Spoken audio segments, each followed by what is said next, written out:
tudo bem? Como estão? Como está o aprendizado aí na aplicação e a efetiva da implantação da 1725, né?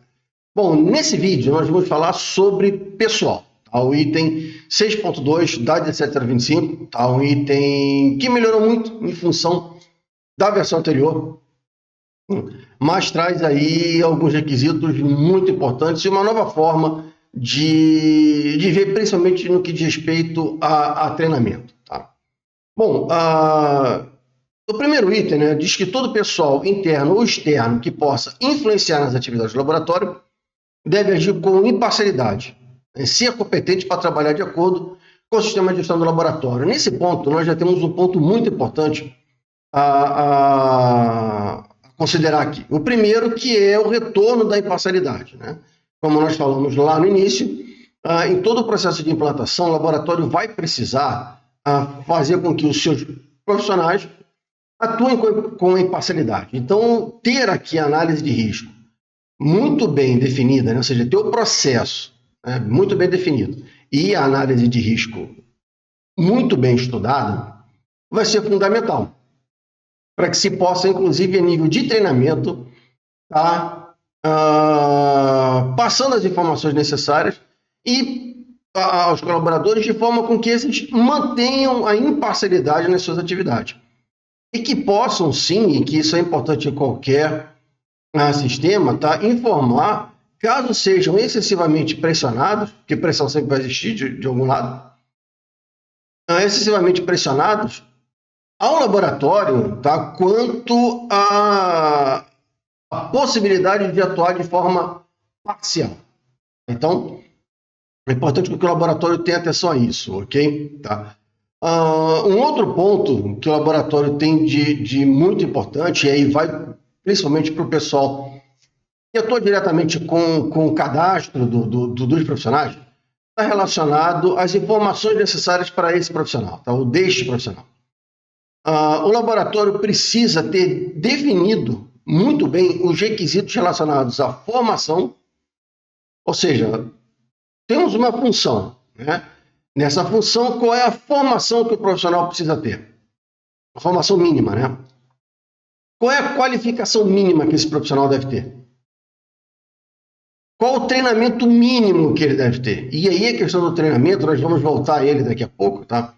Mas esse treinamento ele pode ser realizado internamente também, tá? Não há nada que impeça isso. Você pode contratar um profissional com a formação mínima e a qualificação mínima e finalizar o treinamento dele internamente, ok? Mas ele precisa, antes de iniciar as atividades, ele precisa realmente estar treinado. Tá? Ter um conhecimento técnico suficiente, que depende do treinamento, e habilidade e experiência.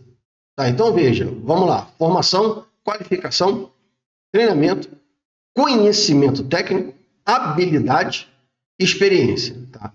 Um ponto importante nisso aqui é que quando nós selecionamos o profissional e temos que fazer com base nessas restrições, ou seja, o laboratório, ele agora não pode simplesmente vou contratar um profissional. Ele tem na descrição de função, ele precisa atender esses requisitos e aí contratar profissionais que atendam a esse conteúdo mínimo, tá? Ou seja, essa qualificação mínima. Mas quando nós falamos aqui, principalmente em habilidades, tá? Vai muito além da parte técnica. E aí, falando especificamente dos técnicos, né? Do pessoal que executa a calibração, principalmente se o laboratório tiver atividade de campo. E o porquê disso? Se eu tiver um profissional que precisa executar atividade em campo, né? Ou seja, precisa bater na porta da empresa e falar com as pessoas, e ele não tem essa habilidade, ele tem dificuldade de se comunicar, isso é um problema. Tá? Ou seja, é requisito dessa função com que ele tenha a habilidade mínima de estar conversando com as pessoas, até porque ele vai precisar falar, se o laboratório, por exemplo, executar calibração de balança, prestar serviço de calibração de balança, ele vai ter que conversar com várias pessoas para dizer, olha, nesse momento a balança não pode ser usada. Tá? Dentro desse espaço, você não pode invadir, pelo menos enquanto estiver executando a calibração. Se você estiver fazendo uma qualificação térmica, olha, o freezer, a geladeira, enfim, não pode, ninguém pode vir aqui mexer. Então, ou seja, são questões que quem estiver executando precisa ter essa habilidade, né, essa comunicação. Então, quando vocês forem definir as habilidades dos profissionais, vocês devem ter atenção para que ele possa e que ele tenha, né, ou habilidades que vão muito além dos requisitos técnicos, efetivamente.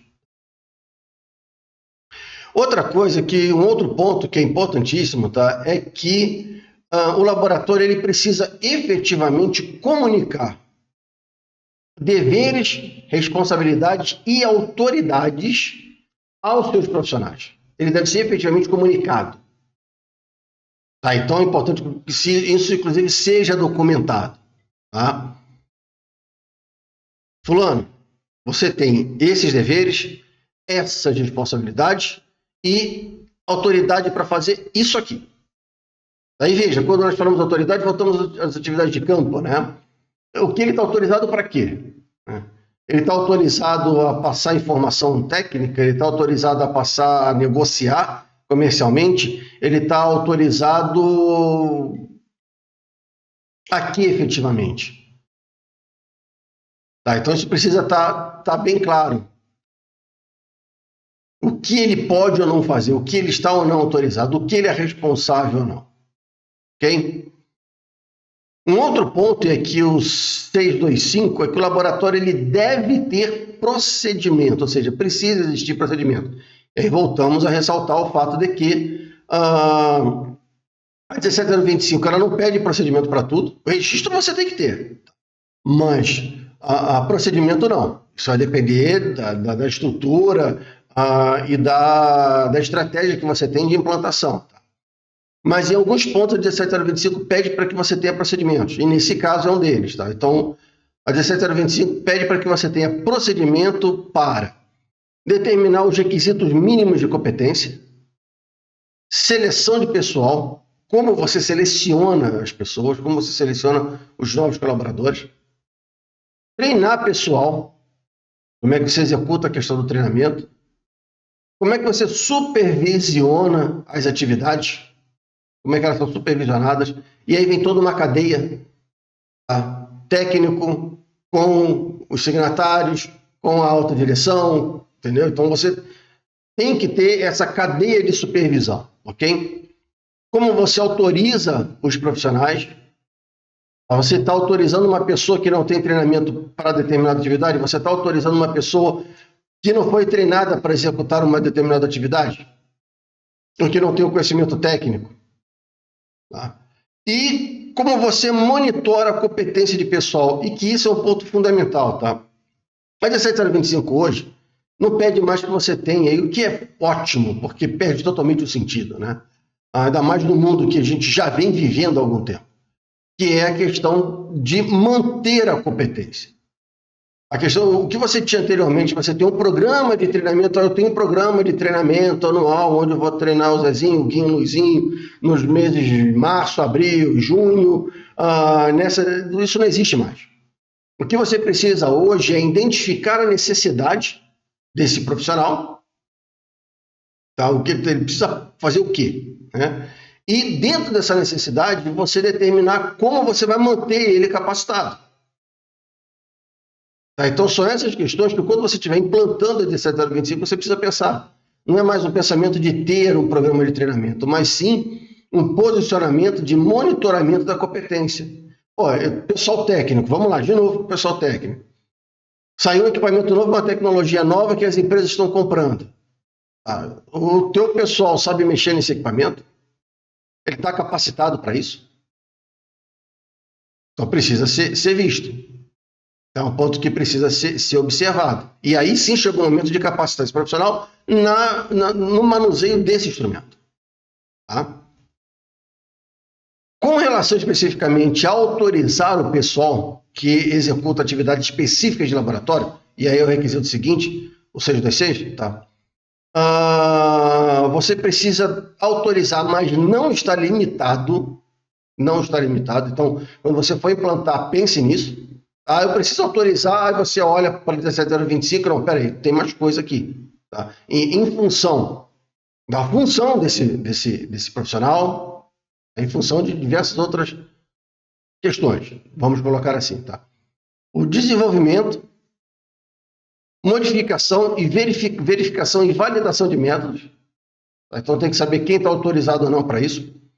Para analisar resultados, incluindo as declarações de conformidade, opiniões e interpretações. Quem é que pode declarar conformidade? Quem é que pode declarar opinião, emitir opinião ou algum tipo de interpretação? Veja, lá na frente nós vamos verificar, ali na emissão de resultados, tá? E o laboratório, ele não pode, tá? Ele, em momento nenhum, ele pode falar, olha, o instrumento está bom ou ruim, está atendendo ao critério ou não está. O laboratório jamais pode fazer isso, com exceção de solicitação por parte do cliente. Se o cliente solicitar, ok, bacana, se executa. E aí o laboratório tem que solicitar a empresa com que ela determine quais são os parâmetros. Tá? Fora isso, não. Então, ou seja, quem pode, nesses casos, declarar com algum tipo de conformidade ou emitir algum tipo de opinião?